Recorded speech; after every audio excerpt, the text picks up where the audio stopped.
So the question is, does it mean another version of history appears in someone's book, in somebody's rhetoric, in certain government's argument, necessarily equals to history is different?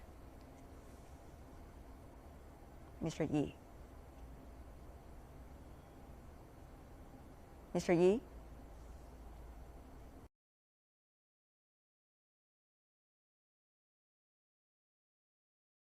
Discussing something very abstract.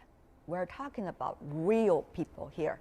And the real people we are talking about are the comfort women. Who are they? Take a look at this. They are those forced into sex slavery by the Japanese Imperial Army during World War II. The statues that likely to be built in California, sitting on a wooden chair.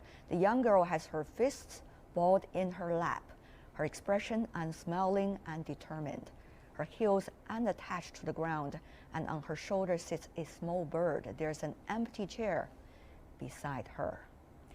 Everything about this statue has some meanings behind it. We will not go into further discussion about what this art piece means, but rather, what does it remind us and how history should be looked at. Mr. Yi, you're joining us from California. Certainly this is a big debate going on over there, to have it or not to have it, listening to the Japanese lobbies or not. What is your take of the final result? I have a couple of thoughts on this agreement, on this issue, Tanwei. First one is, I believe the 2015 agreement, I think there's a lot of controversy and discussion. At the same time, I do think the agreement will hold, because as of now, we have about 34 out of 46 survivors, harmonies, have accepted the money, the funds, and so it would be very difficult for the government to take the money away, to take the compensation away from the survivors and give it back to the government. So as of now, a majority, 34 out of 46, have accepted the compensation. This is in addition Mr. Yi, if to you could look at the camera, women, it would be perfect. Yes. If you could look at the camera and talk to us, it would be perfect. Yes, thank you so much. Oh, I'm sorry. Yeah, sure. I heard your first point, time. and your second point would be? Sure. Oh, and my second point is that I believe the Comfort Woman statue represents this larger internal discussion that is being held in many different countries, including Japan and South Korea. So in South Korea, there's a in a way the Comfort Woman, for me, the Comfort Woman controversy is not between it's not just between Korea and Japan. It's between different schools of thought within Japan and different schools of thought within Korea. And so I'm not an expert on Japan, but let me talk about public discourse in South Korea. Briefly, if you can. So historically, yes. So the dominant paradigm is that the comfort women were girls who were kidnapped, forced into the Japanese army, in slavery conditions. More recently, with books coming out from Sarah So and Park Yu-ha, there's been kind of like different perspectives, different viewpoints, and they're raising the question that there were comfort stations in the Japanese army. There were also comfort stations in the American army in Korea after the Korean War. There were also comfort stations. So your point is, Mr. Yi, if you could briefly help us understand your views. So your point is, Mr. Yi, if you could briefly help us understand your views. Your views here. Oh, okay. So I'm saying that there's the Comfort Woman statue represents this larger internal debate in Korea as to what actually happened. Okay, Mr. Pillar, let me ask you to invite you into the conversation so that we would also feature your opinion as well. Mr. Yi certainly has been talking about, quote unquote, a traditional debate. It is not new at all as to what the history was like. And also, he's also talking about whether monetary compensation, once being paid, would mean that some of the political agreements about what the facts were even though different administrations seem to have different views, would become a reality. I want to go to you, Mr. Pillar, about this. One is, does money say everything? Secondly is, if history is debated, if history is ever debated, does it mean that there is not a history that we should respect? I want to go to you with these two questions, Mr. Pillar, to react. Well, let me take the history part, and I think one of the decisive things that happens in World War II, and I think it was one of the hallmarks of the Tokyo War Crimes trial, was that they clearly thought sexual assault of women, rape, sexual slavery was a war crime. And it's a struggle we still, that enforcing of that international law that was very soundly established in Tokyo and subsequent treaties is a real hard thing to follow and enforce and ensure that civilian women are not sexually abused in wartime by soldiers. And in terms of Japan and the question of the comfort women, I think the scholarship is pretty sound that in wartime, many armies did in fact try to enlist prostitutes, and that's not unique to Japan.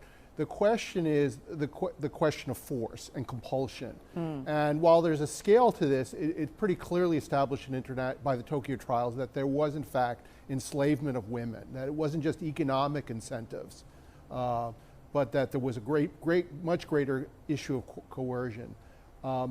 Money certainly matters, and I think it particularly matters, I think it is for elderly women who've had a very traumatic life, and I think this is one of the reasons why many of them, I can't speak from specific knowledge, but it does not surprise me that some comfort women did in fact accept the money. But I think the larger issue is really a question of I think, not the Japanese people, because the Japanese people are very divided over this, and in fact many Japanese are well aware of this. Many Japanese historians have talked about the issue of comfort women. It's really an issue of their current government, really coming to grips with this issue of Japanese culpability in World War II.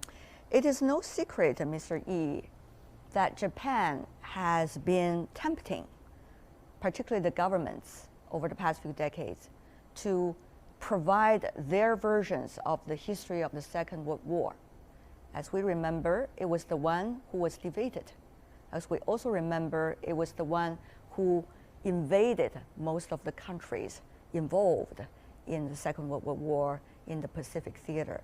So the question is, does it mean another version of history appears in someone's book, in somebody's rhetoric, in certain government's argument, necessarily equals to history is different? Mr. Yi. Mr. Yi? Mr. Yi. Mr. Yi? Mr. Yi?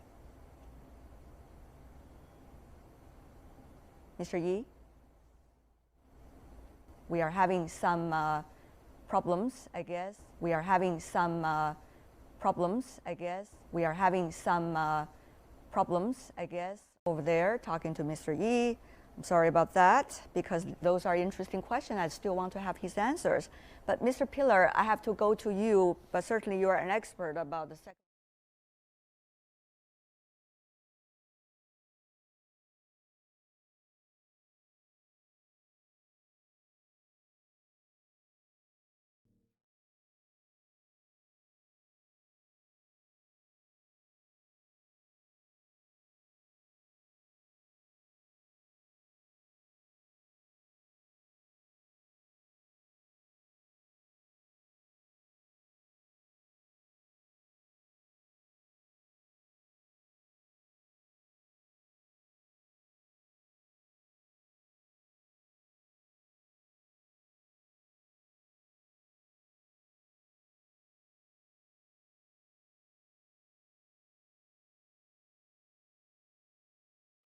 Cho Young-ja ran away from home as a teenager to escape a father who beat her, finding her way to the red light district in a South Korean town that hosts a large US Army garrison. After she escaped home in the early 1960s, her pimp sold her to one of the brothels allowed by the government to serve American soldiers. On June the 25th, 64 years after the Korean War broke out, Cho joined 122 surviving comfort women, as they were called, in a lawsuit against their government to reclaim, they say, human dignity and proper compensation. The suit comes as an embarrassing distraction for the South Korean government, which has pushed Japan to properly atone for what it says were World War II atrocities, including forcing women, many of them Korean, to serve as sex slaves for its soldiers. The women claim the South Korean government trained them and worked with pimps to run a sex trade through the 60s and 70s for US troops, encouraged women to work as prostitutes, and violated their human rights. In 1965, the Treaty on Basic Relations between Japan and the Republic of Korea was signed, and diplomatic relations between the two countries were normalized. When Japan and the Republic of Korea signed the treaty and normalized diplomatic relations in 1965, both countries signed the agreement on the settlement of problems concerning property and claims and on economic cooperation at the same time. In the agreement, both countries confirmed that the issues relating to property as well as claims had been settled completely and finally. Based on this agreement, Japan provided the Republic of Korea with $500 million of economic assistance up to the end of 1975, equal to almost 160% of the national budget of the Republic of Korea at that time. In addition to economic assistance for the 10-year period, the Japanese government greatly contributed to infrastructure development and rapid economic growth in the Republic of Korea by providing further economic assistance and technical cooperation, such as dispatching experts and accepting trainees. The total sum of financial support provided amounted to 3.8 times what was originally promised in the agreement, approximately 650.2 billion yen in economic assistance and 24.4 billion yen in technical cooperation. When the Republic of Korea was caught up in the Asian currency crisis of 1997, the government of Japan promised $10 billion of financial support through an international support framework. Furthermore, Japan proposed providing an additional $8.35 billion under the new Miyazawa Initiative, which made a substantial contribution to resolving the currency crisis. Japan has also been making sincere efforts on the issue of comfort women. While the issues concerning property and claims between the two countries have been settled completely and finally by the agreement of 1965, Japan took an additional initiative to establish the Asian Women's Fund in 1995 to fulfill its moral responsibility. Japan has also provided various forms of support to former comfort women. The successive prime ministers sent personally signed letters of apologies and remorse directly to each former comfort woman who had suffered from incurable physical and psychological wounds. Despite these efforts at reconciliation, the Republic of Korea has gone on to raise historical issues against Japan. On December 28, 2015, both countries reached a historical agreement that this issue is resolved finally and irreversibly. Relations between Japan and the Republic of Korea are important, not only for both countries, but also for the peace and stability of the Asia-Pacific region. And it was determined that these comfort women were not forced by the Japanese, but were recruited. Well, looking at the document and the different versions, one can question the legitimacy of that document. That's what I did, kids. I questioned it. So I contacted the National Archives outside of Washington, D.C. I made a telephone call. They advised me to send correspondence. I did. Well, yesterday they replied with this envelope. And in this envelope was the very report that appears on the internet. They authenticated the report, saying that this is an authentic report written in 1944 by the United States Army after they captured comfort women in the Philippines. You notice how I use the word captured and not rescued? Because they were captured. These comfort women were fleeing the advancing American military. They were fleeing with the Japanese. Right behind the Japanese soldiers were these comfort women. They got separated. And when they got separated, they got disoriented and lost, and that's when they were captured and interviewed by the United States Army. Now remember, 1944, there was a war going on, kids, and the Japanese as well as the Americans used anything to their advantage for propaganda purposes.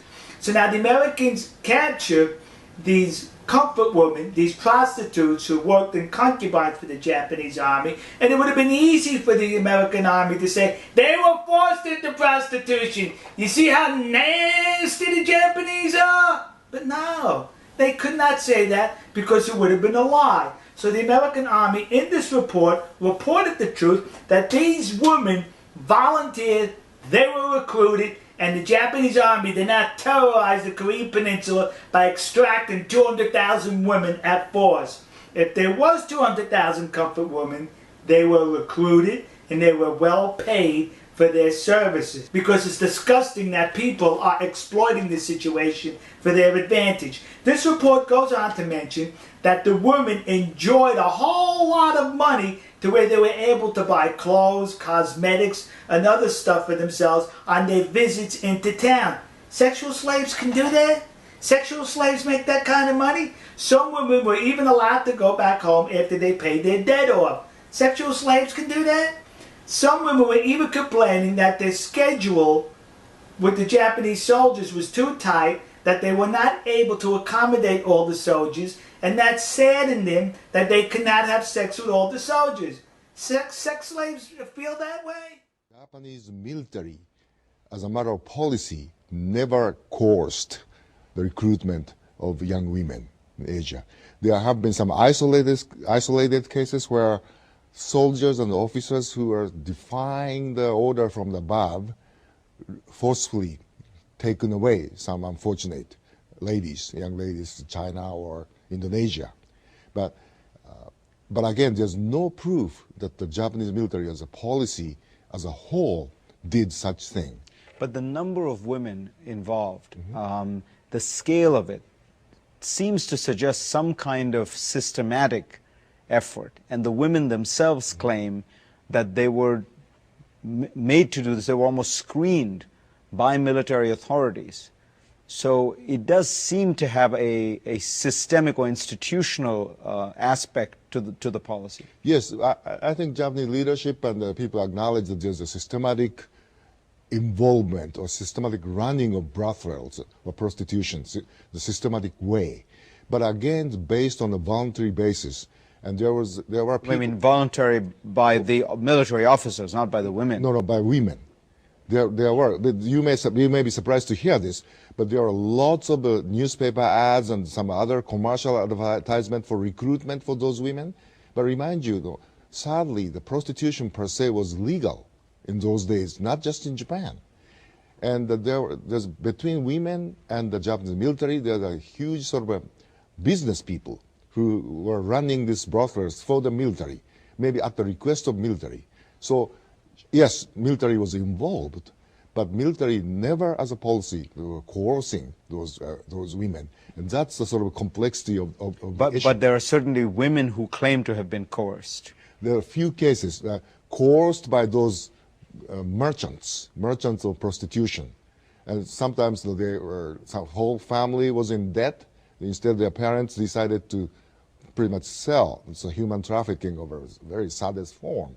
Those soldiers daughters to prostitution houses in exchange for some money. So in that case, on the individual basis, on the part of women, yes, there's a coercion. But the military was paying for it just to get at this institutional nature of the sex trade. As I understand it, the soldiers were not paying for the prostitutes. No, the military, as an institution, was contracting with the intermediaries, buying the services of these women, and providing them to its soldiers. No, but each soldier was paying. That's individual. The individual. That's individual. The individual. That's individual. The individual. It's a whole record. And many of the women, again, I don't want to sound like endorsing those sad, obviously wrong act, but the fact remains, on one hand, that some of the women are making a lot of money. Those are on the record. They are remitting their money home and then to their parents, and some of them are making much more money than the Japanese prime minister.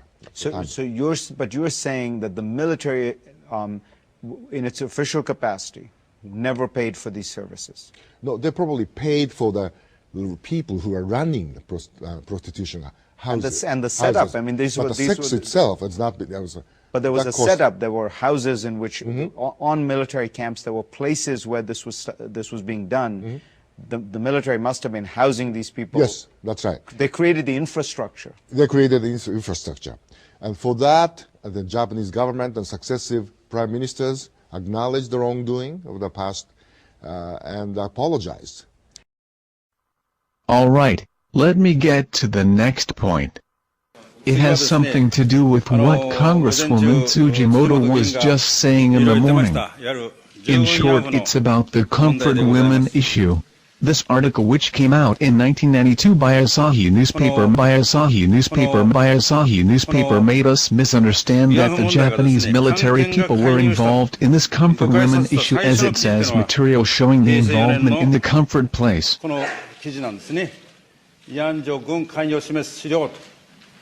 However, if you take a closer look at this article, you will find a different explanation. This article actually is a warning to be careful of rogue business people who are involved in recruiting comfort women. What it says is totally the other way around. Please look at the center in this panel. 当時のですね、朝鮮をこう見ていますとですね、これMore than 80% of Koreans were elected in the due kind of state parliament election in those days.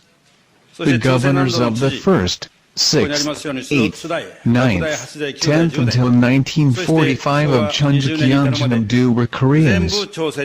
The other DOS were same. As to the Daejeon Police Department, the captain number 2 from the top and the superior detective were Koreans. Under this organization, it is inconceivable that the police people forcibly yanked comfort women. This comfort women issue has been spread to all over the world. 今この従軍慰安婦の問題がですね、世界に広まっている。In front of the Japanese embassy in Seoul, a comfort women statue is built. In New Jersey in the U.S., the same statue is built. Along the freeway, an advertising board is set up, saying Japanese made 200,000 Korean women sex slaves. 大きな看板が出て、日本人が朝鮮女性を20万人セックススレーブにした、性奴隷にした。 All of them are intolerable disgraces to Japanese. We shall not allow those things to happen. Supposing 200,000 women were taken away, do you think all the parents just saw them being carted off without doing anything? Let's see the next panel. As the article says, comfort women were not forcibly taken away by military or police people. Only one article was made by Donga Daily and the others were by Asahi newspaper.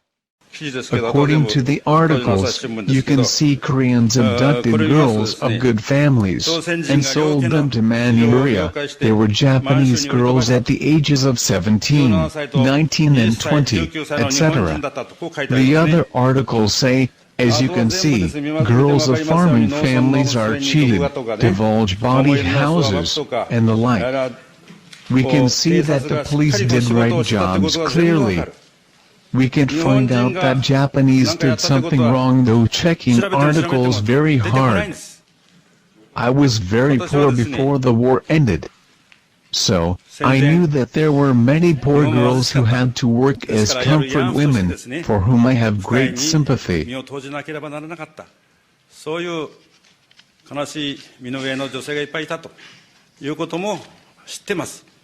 However, the fabricated story that only Korean women were yanked to be comfort women should be rectified.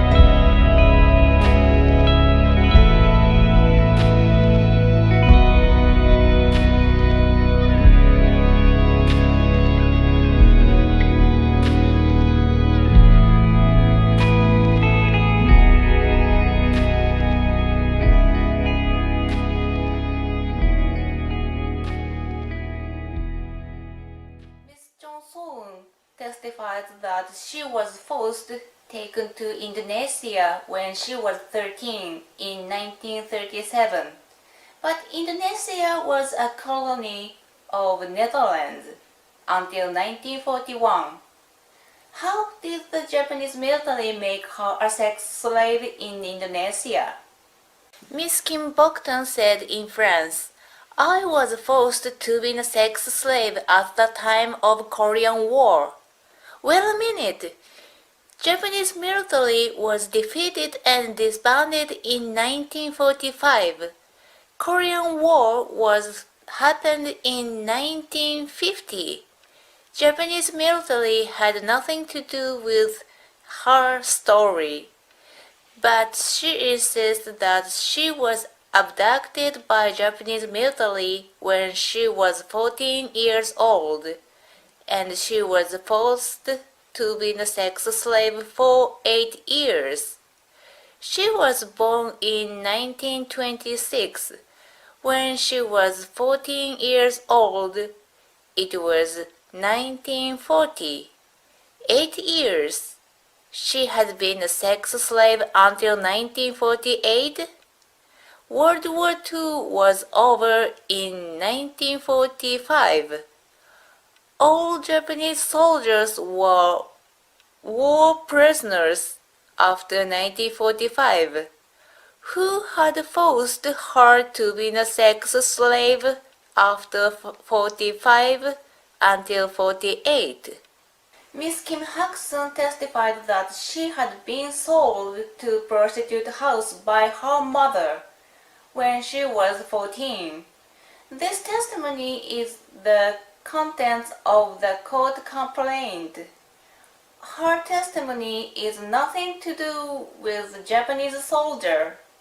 Miss Kim Sundok said, in 1937, when she was 17 years old, she was fooled by the word "factory in Japan is looking for factory worker," and she was taken to Comfort Station in Shanghai. It is from 1938 that Japanese companies were permitted to recruit in Korea. So it was biased Koreans that deceived her. There are a lot of articles of newspapers in Korea that police arrested unscrupulous Koreans who had sold girls with kidnapping or deceiving. Japanese government at the time arrested the unscrupulous Koreans and protected the Korean women. Ms. Kang Il-chul said, when she came home from school, she was put on the truck bed by force. After 2 years since she quitted the school, she was taken away. It is quite different from that she was a student in that she was not a student. I doubt whether both are the truth. Miss Fan Kumju have changed her insistence in each interviews and lectures. Every time she tells about herself, she changed the situation she was abducted. It is so troublesome, so I focus on the age which she was abducted. 16, 17, 18, 20, 19, 14. How old will you say next time, Miss Fan Kumju? Others, there are 3 women who are testified that they were forced to work at military comfort facilities in Osaka or Taiwan. But Taiwan and Osaka were not the battlefield. They had come to work there as prostitutes. In fact, there are many records that many Koreans with prostitute license worked at prostitute town in Taiwan and Osaka. Let's take a look at the testimony of Korean witnesses of United States House of Representatives proposed House Resolution 121.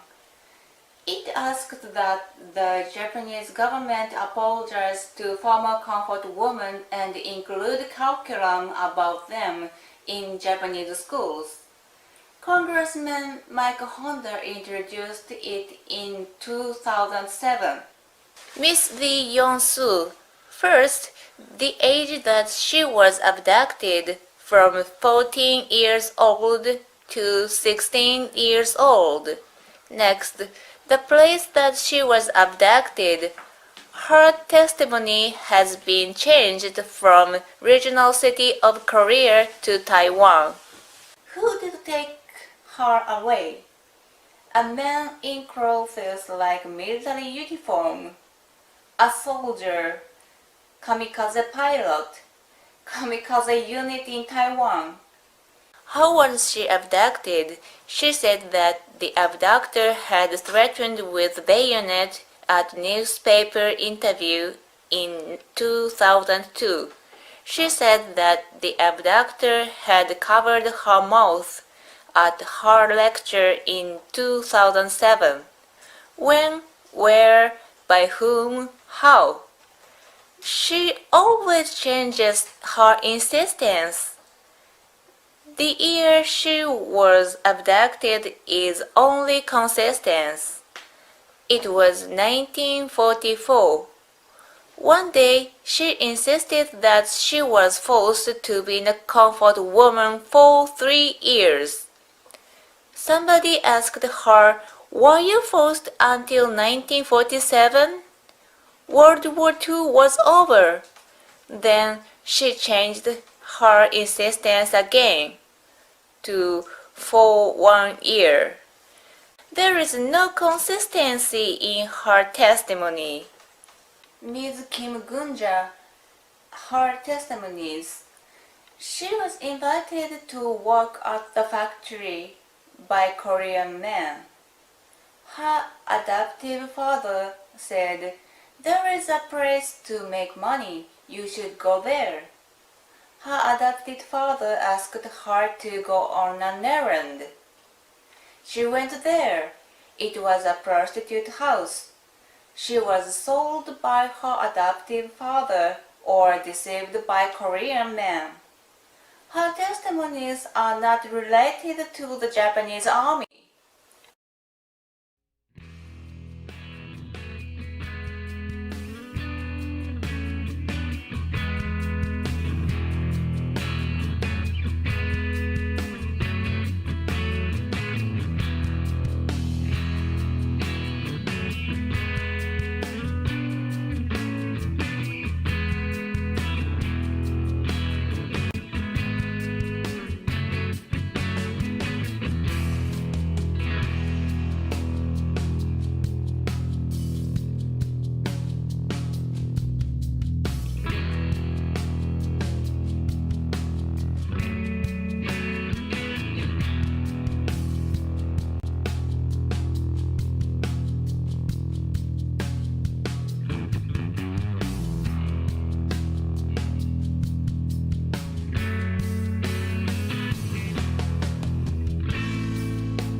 one of Japan's biggest newspapers is in hot water over misreporting of the testimony.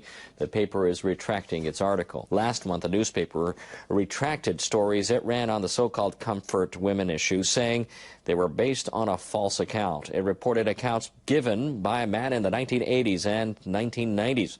He said he'd forcibly gathered women on the Korean island of Jeju during World War II and sent them to work in brothels. The paper said it interviewed about 40 people on the island in April and May to confirm his story, but could not find any evidence to support it. The president said he'll set up a panel of outside experts to study the case and its international implications. The report was submitted to Asahi President Masataka Watanabe.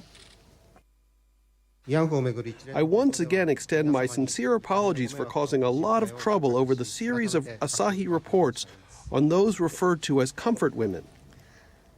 In August, the Asahi retracted past articles which were based on accounts by Seiji Yoshida. In those articles, Yoshida testified he had taken Korean women away against their will to serve Japanese soldiers. A researcher published findings in 1992 that Yoshida's testimony was very dubious, but the paper continued to carry his accounts in articles.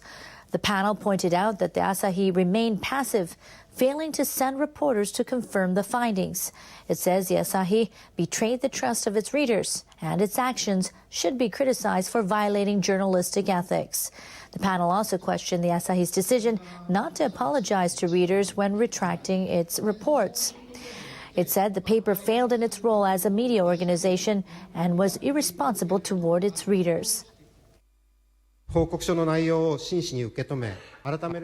what the panel says in the report seriously.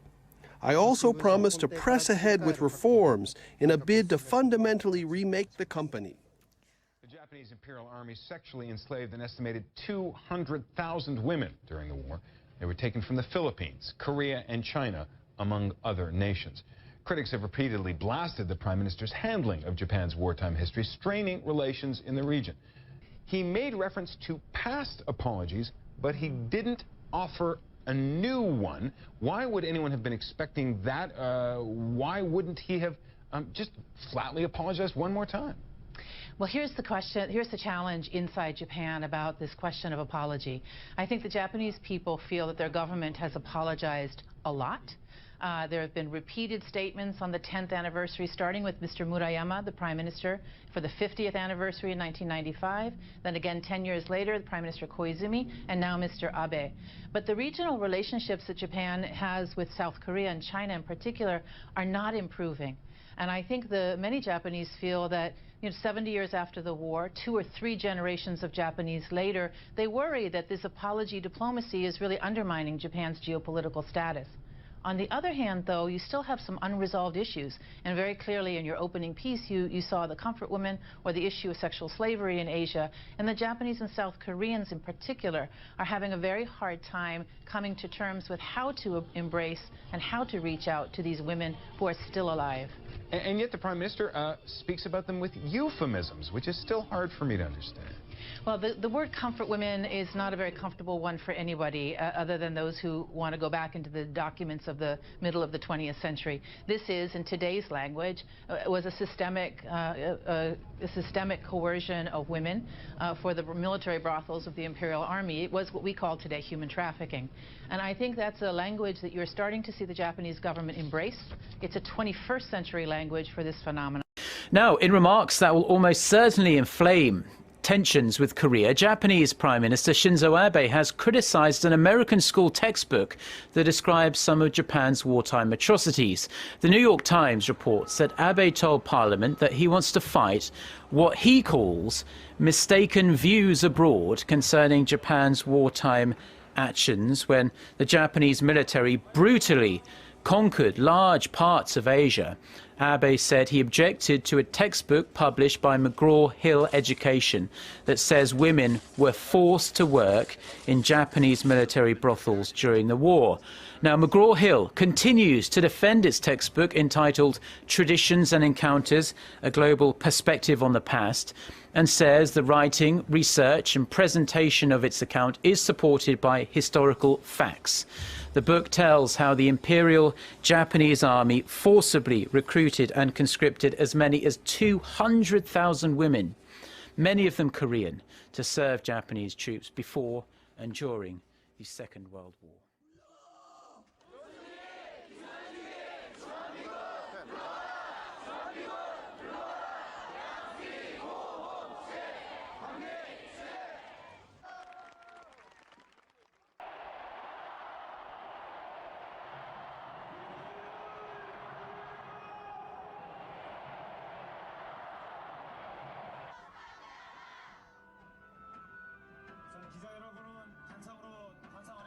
It's too late. We have waited for a long time. It is time to offer the real, serious, the sincere apology with his action.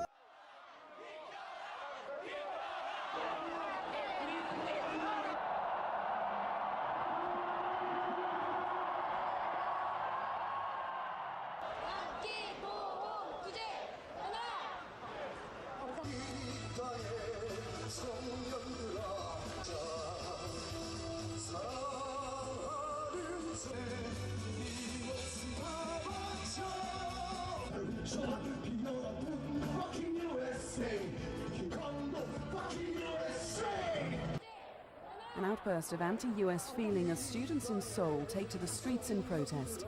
They're here in the name of two 13-year-old schoolgirls killed in June by an armoured vehicle driven by 2 US soldiers. The soldiers were acquitted last week, prompting an outcry from students who call the trials a sham. Currently, the US military has jurisdiction over its soldiers accused of crimes while on duty. This has bred contempt among many.